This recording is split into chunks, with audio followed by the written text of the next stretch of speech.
પાણેતા સ્વામિનારાયણ મંદિર ખાતે શાકોત્સવ ભક્તિસભર માહોલમાં યોજવામાં આવ્યો હતો।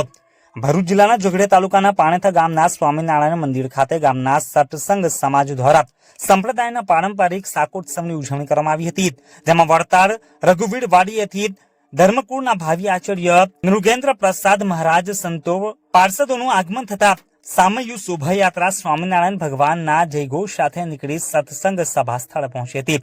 પ્રારંભમાં સર્વમંગલ સ્વામીજીએ પ્રવચન કરતા ઉત્સવનો મહિમા સવિસ્તાર સમજાવતા કથા વાર્તા કીર્તન કરી આત્મકલ્યાણ કરવું, નિત્ય મંદિર દર્શનાર્થે જવું, શ્રીજી મહારાજના આદેશ મુજબ ભક્તિના પથ ઉપર ચાલવા જણાવ્યું હતું। ભક્ત સુરાબ ખાચર દંપતીના સહયોગથી શાકોત્સવમાં 60 મણ રીંગણનું શાક 12 મણ ઘીથી કર્યો હતો।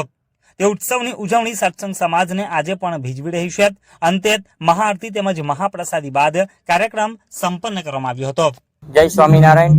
અમારા પાણેથા ગામમાં વડતાલવાસી શ્રી લક્ષ્મીનારાયણ દેવ એમની 9મા વંશજ 108 ભાવિ આચાર્ય શ્રી અજેન્દ્ર પ્રસાદની આજ્ઞાથી 200 વર્ષ જૂના દિવ્ય શાકોત્સવની પરંપરા ચાલી રહી છે। તો પાણેથા ગામમાં અમારે એ પરંપરાને અમારા ઘડિયાઓ બાપ દાદા ચલાવે છે, તેમ અમે પણ એને આગળ વધાવી અને સમગ્ર પાણેથા ગામની આજુબાજુના હરિભક્તોને બોલાવીને 40 કિલો ખીચડી અને 50 થી 60 કિલો રીંગણ સાથે દિવ્ય શાકોત્સવ કર્યું છે અને બધા ગામના ઘણા આજુબાજુના ભાવિક ભક્તો આવ્યા છે। 200 થી 500 થી 600 માણસ આવ્યું છે અને એમનો લાભ લે છે। જય શ્રી સ્વામિનારાયણ। જય સ્વામિનારાયણ। પાણેતા સત્સંગ સમાજ તરફથી વડતાલથી ભાવિ આચાર્ય શ્રી લાલજી મહારાજના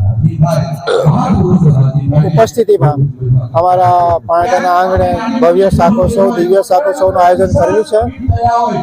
વડતાલથી પધારેલ લાલજી મહારાજનું ભવ્ય સામાન્ય ભાગવતથી અમારા મંદિર સુધી અને મંડપ સુધી કર્યું અને શોભાયાત્રા રૂપે એમને પણ આખા ગામમાં ફેરવી અને અમારા સત્સંગના માંડવા સુધી લઈ આવ્યા છે।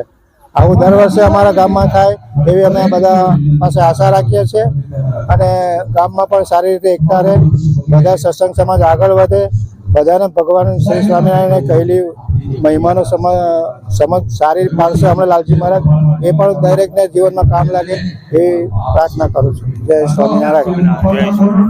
આપે ઝઘડિયા ન્યૂઝ ચેનલ સબસ્ક્રાઇબ ન કરી હોય તો સબસ્ક્રાઇબ કરી, લાઇક કરી, બેલ આઇકોન દબાવો। રોજ તમારી આસપાસ બનતી ઘટનાઓની માહિતી મેળવો। ધન્યવાદ।